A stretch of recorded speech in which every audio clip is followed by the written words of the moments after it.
Well, thank you. I'm so glad to be here and to talk about trauma, which is actually very dear to my heart, because I first became interested when my 18-year-old son, who was in boot camp when 9/11 happened, went to 2 tours of Iraq and came back home with a gallon Ziploc bag full of Adderall, having been diagnosed as having adult ADD. He was told, take them. If they make you better, go get some more, and if not, flush them. Now, we have 3 cats at my house. We do the kitty litter thing, so we don't flush. Well, the end story is it did not make him better. He was subsequently diagnosed with post-traumatic stress disorder.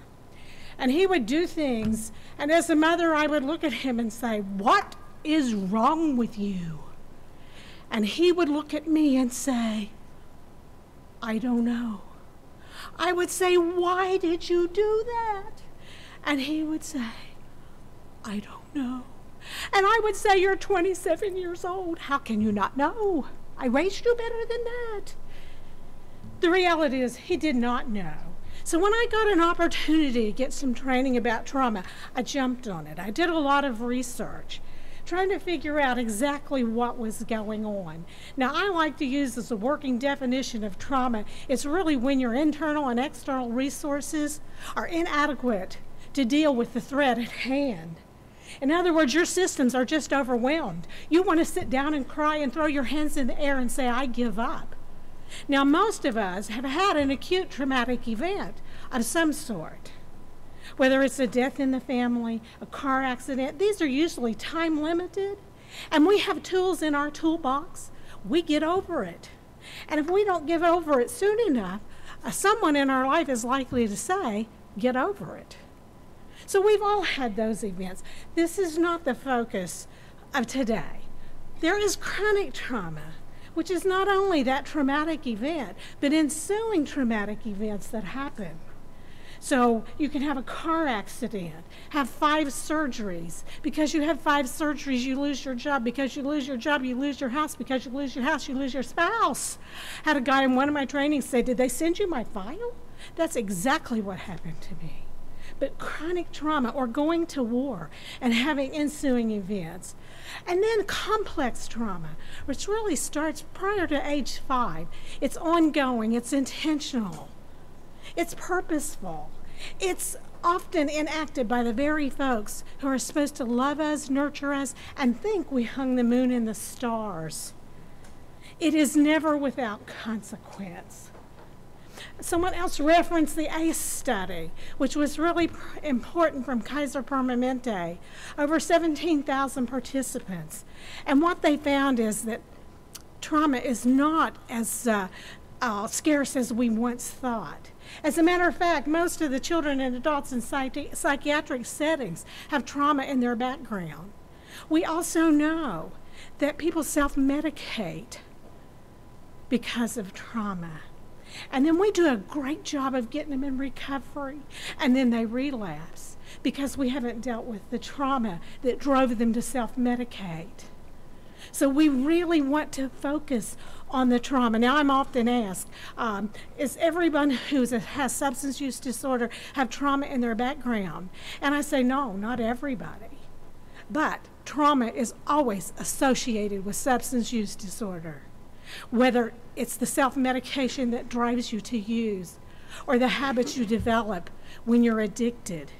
So it's always associated. We also know that a good percentage of adults and kids that are incarcerated or in prison or in the juvenile justice system have trauma in their background. And that's why this is so important, because we know the greater number of adverse childhood experiences that you have, the more social, emotional, and cognitive impairment, the more likely you are to make high-risk health choices, and the more likely you are to have disease, disability, and social problems associated with that, the more likely you are to die earlier.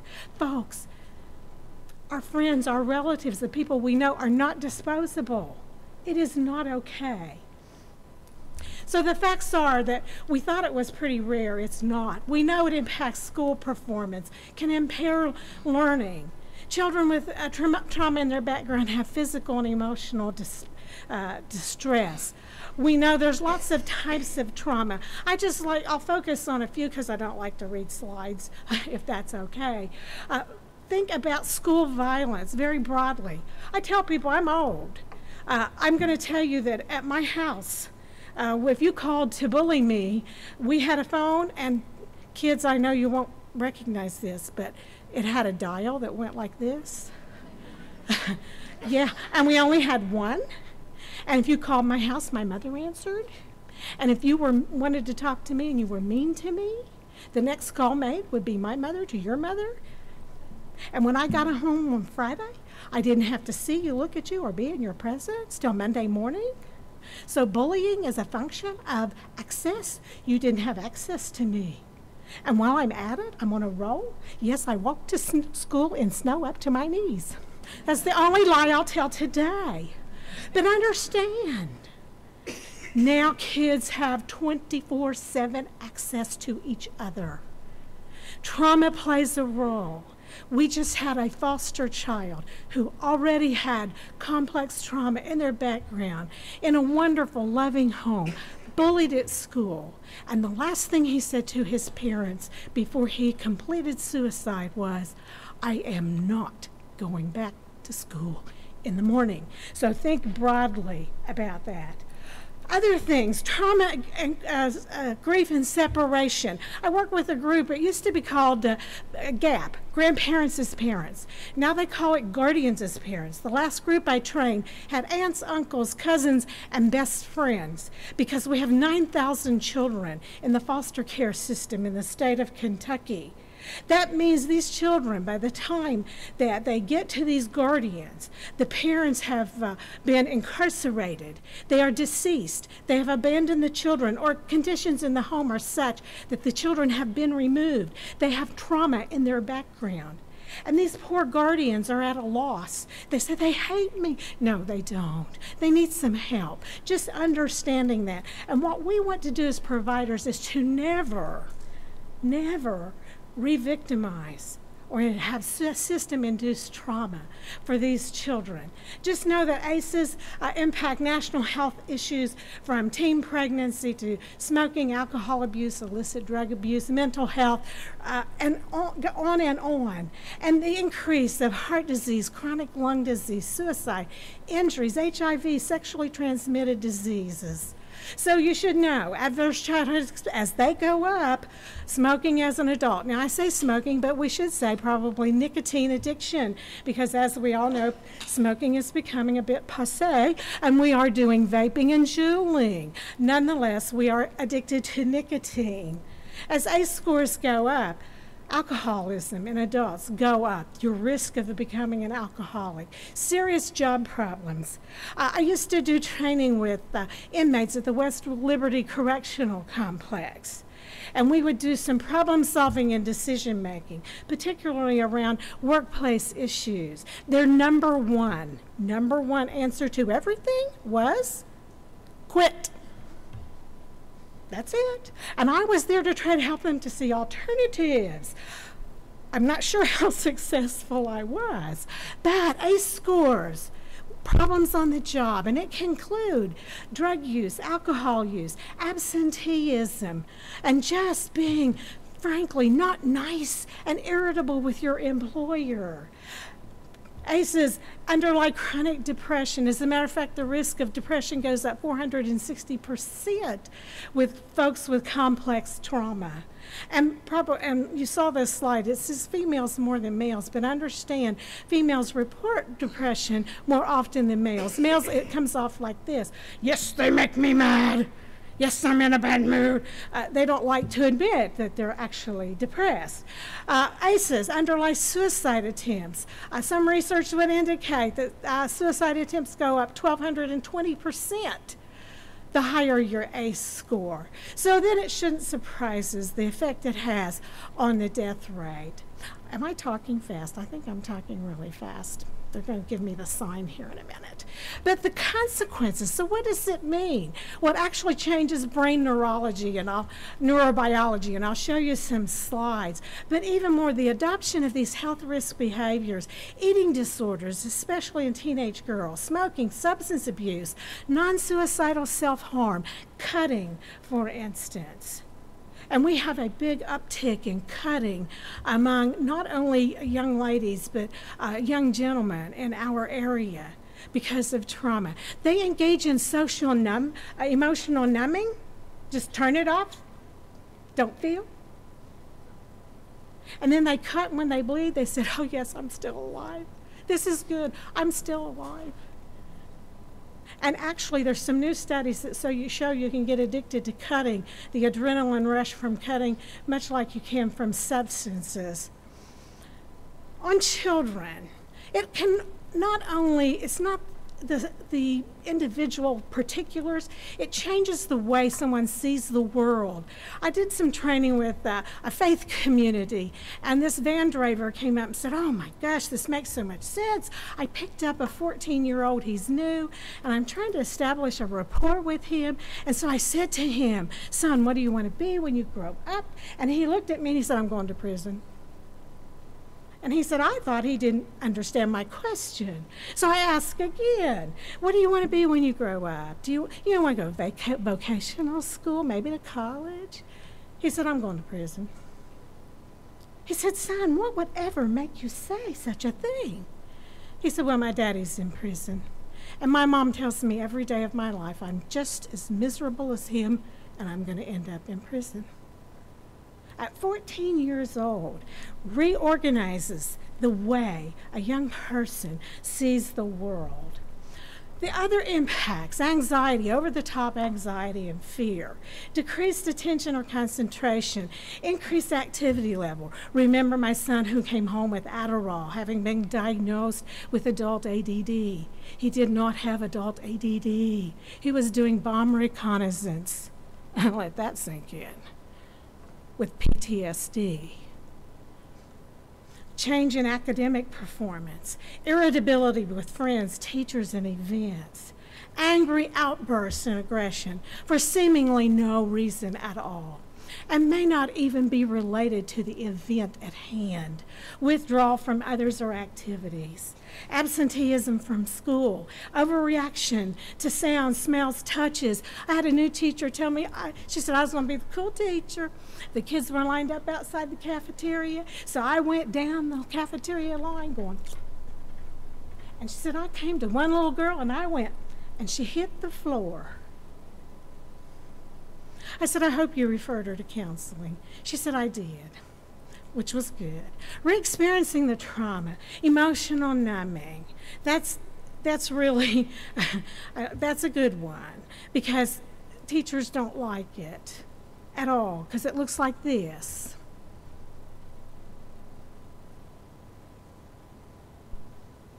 And it says, you can't touch me.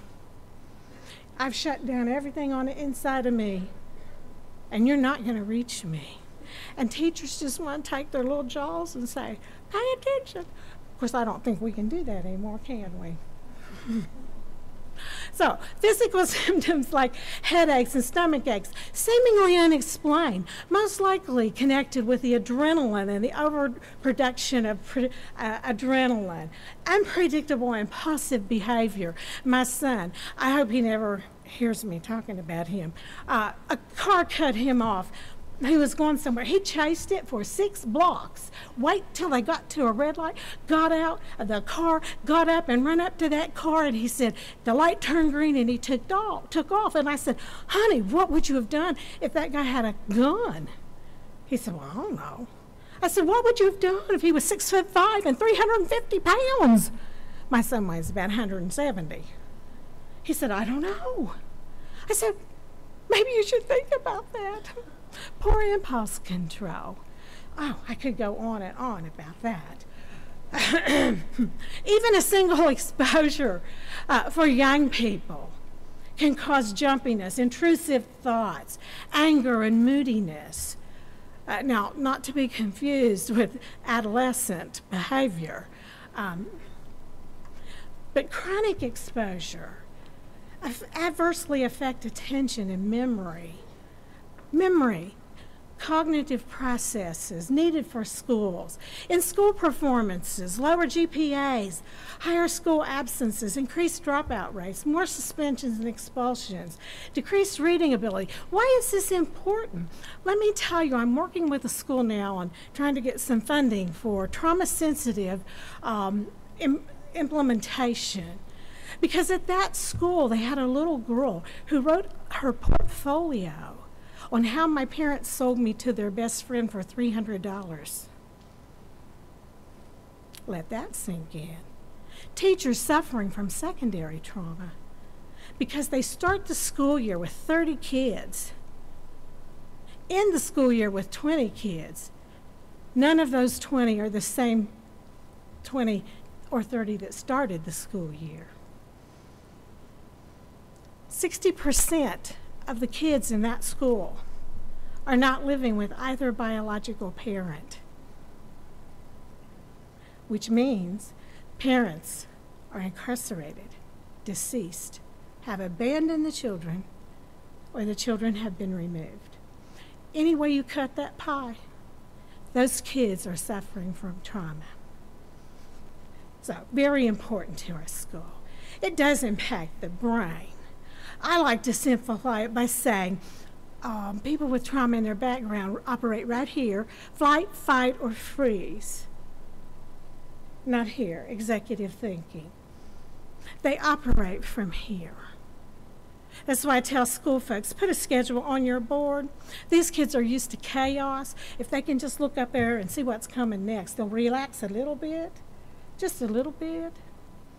But understand, living from here, flight, fight, or freeze, is not without consequences. As a matter of fact, there's a study out now that shows the long-term effects of that over-adrenaline production on gastrointestinal problems in later age and arthritis and joint problems from that consistent overproduction.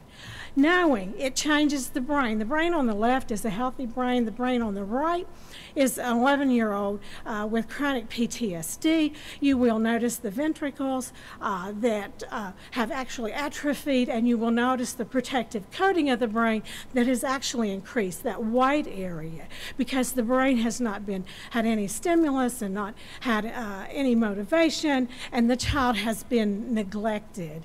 Now, please don't write me any hate letters about if you love rats. This was a rat study where they exposed rats to 21 days of stress, and you can see the synapses as they shrink and start to pull back. So it's an actual impact, physical impact on the brain. There is also a new study, it was done in an urban area, about the link between poverty and trauma. And it shows that there's some very many similarities. So that if you're a family that lives from paycheck to paycheck or from check to check, and you're faced with, do I heat the house or pay the rent? Well, how do I pay the rent? From month to month, how am I going to pay the rent? Do I put little Bobby in football and pay that fee, or I not pay the water bill? And if I do that, how am I going to put food on the table? So if there is this consistent fight, flight, or freeze, it has similar impact on the families living in poverty as ongoing trauma. Now there's some takeaways. We have to stop asking people what's wrong with you. Let me just say, children who have substance abusing parents, they have this unwritten code. Don't feel, don't trust, and whatever you do, don't tell. So when you ask them what's wrong with you, not only do they probably not know, they're not going to tell you until you develop that trust relationship. So we have to start asking, what's happened to you, or what's happening with you, as opposed to what's wrong with you. I have a close friend who was reared in a family. His mother, he has a brother and sister. His mother died of a cocaine overdose. His dad died from the effects of alcoholism and cocaine use. Now, he's very resilient. And so he's never touched a drop of alcohol, he's never smoked. Talking about dentistry, he had a toothache, and until they could get it fixed, they gave him some pain pills. He came into the office, he looked like the dogs drug him in, and I said, "What on earth is wrong with you?" And he says, "It's my tooth." And I said, "Well, I thought they gave you some pain pills." He said, "I won't take them. I'm taking Tylenol." Now, on the other hand, his brother's an alcoholic, and his sister married into a similar family situation, domestic violence and alcohol abuse. And he said to me, he said, "You know, growing up, the one thing we were always told, don't you ever go out of this house and tell. Because if CPS comes and takes your kids, it's going to be your fault." So my message is, stop asking what's wrong. Ask what's happening. Ask it many times until you build a trust relationship. And we have to move toward trauma-informed systems. That means at schools. It means as healthcare providers, whatever we're doing. I like to use the example of a young man. It was actually happened here in Kentucky. He was in middle school. He was doing pretty good in school, and suddenly his grades started to go down, and he became a problem. He got labeled, our famous labels, and he was acting out at school a lot, getting into trouble, sassing the teachers, getting in trouble with the kids, and they were just ready. There'd been so many incidences to send him to alternative school. And someone said, perhaps we should do a home visit and just kind of see what's going on with this young man. And they did. And it turns out his dad had decided to live off the grid and had built a one-room dwelling in Daniel Boone National Forest. No electricity, no water, and he and his mother and father and two sisters lived in this one-room dwelling, and be nice dwelling. And in order to support the family, his father had beehives that were right on the path to the outhouse. Imagine that. And I say to folks, especially my school friends, that young man didn't come to school and say, "Yo, teacher, let me tell you something. Some days I stink. We don't have running water. Some days my clothes are wrinkled and dirty. But did I mention, we not only don't have running water, we don't have electricity." And that assignment that you put on the internet, did I mention, we don't have electricity. And yeah, I fight with kids. You know why? I don't have a phone. Did I mention we don't have electricity? And they talk about videos and music I know nothing about. And I appear stupid and they make fun of me. Did I tell you? Oh, we don't have electricity. And I live in a one-room shack with my mom and dad and my two sisters. I have no privacy. And teacher, let me just put some icing on that cake I just baked for you. In the summer, when I go to the outhouse, I get stung by bees. Now, do you have any questions why I come to school and act like I do? He didn't say any of those things, but the trauma in his background pointed to all of those things. And that's why we want to have trauma-sensitive systems. The good news is research has shown that meaningful attachment to at least one caring adult can significantly mitigate the negative impact of trauma. So I tell you, see, I tell stories, and the reason I do that, because, I can tell you lots of stuff. You probably won't remember it. Hopefully you'll remember some of my stories. I'll tell you about Tommy. Tommy came to one of our Kentucky recovery centers in throes of addiction. He would tell you he was there and his life was saved by a youth service center coordinator. Because every day when he went to school in high school, Mr. Keith would find him and say, "We're glad you're here at school today. How are you doing?" And he said, if I was sick, the next day I came in, he'd say, "We missed you yesterday. How are you doing?"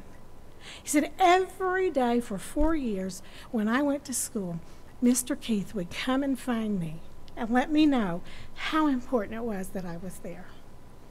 He said, now a couple times I contemplated suicide. And I said to myself, Mr. Keith will miss me. Not Mom, not Dad, not my brothers. Mr. Keith will miss me. Now the truth is, Mr. Keith never took him out to eat, never bought him clothes, never visited his home. But he made it a point every day Tommy was at school to let him know that he mattered. Now, I'll wrap up with this, because sometimes I do training with law enforcement, and they have guns. Yeah. And so sometimes they will say to me, now, Ronnie, listen, you're just providing an excuse for poor behavior and criminal behavior. And I say to them, in fact, not. I am not providing an excuse. There is no excuse. But I am providing an explanation for behavior.